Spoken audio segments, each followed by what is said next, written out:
This book is intense. Hello. Today we're talking about Carved in Silence by Elan Martin, an advanced reader copy I had the opportunity to read ahead of its release, and I thought it was really good. Carved in Silence is a slow burn fantasy novel about Alara and Aaron, two people who are united on a fantastical quest. The book focuses on the restraint and connection between these two characters who are really scared to trust one another. Carved in Silence is very heartfelt, and at its core is about the strength of being able to let go and let people in. While there are elements of fantasy and action, I think really the heart of the book is about the relationship between Alara and Aaron. I will say this book dives right in. It kind of skips most of the exposition, and it feels like you kind of just land right in the middle of the story. This is good and bad, as I like stories that do jump right in and don't lay out the history of everything that's ever happened.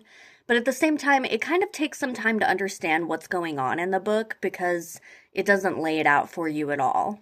When I described this book as slow burning, I did not mean that lightly. You have to be prepared for just how slow of a burn this book is. This is not a story where characters jump right into a relationship. This is a story where even the slightest touch means a lot for the magic involved. Sometimes, because it's such a slow burn, it feels a little repetitive, like you're taking one step forward, two steps back in terms of the relationship, which is realistic sometimes.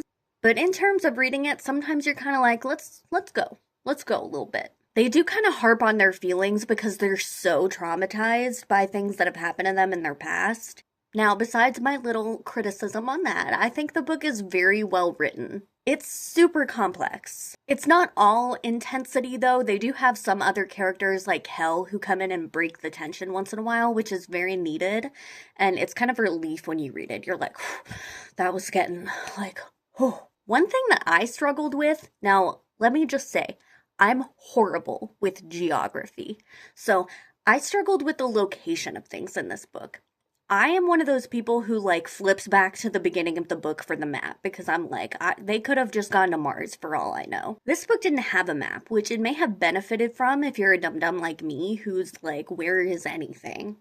Or at the very least, just maybe a little bit more description on where this place is in relation to this place, because I wasn't getting it, and that could be my fault. So that really wraps up any criticisms I have of the book. All in all, Elan Martin, I really hope I'm saying that right, sets up a beautifully crafted world that could lead into a sequel very easily, and I believe she is planning on it. I think this is book 1 in the series. I look forward to seeing what happens with these characters in the future, or maybe if she branches off onto some other characters, I don't know, she kind of leaves it open, so I'm interested in seeing what happens. I give this book a 3.7 out of 5.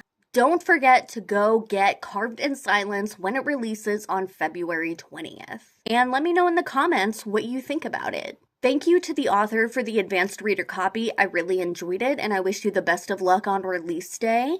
And I will see you guys next time for another review.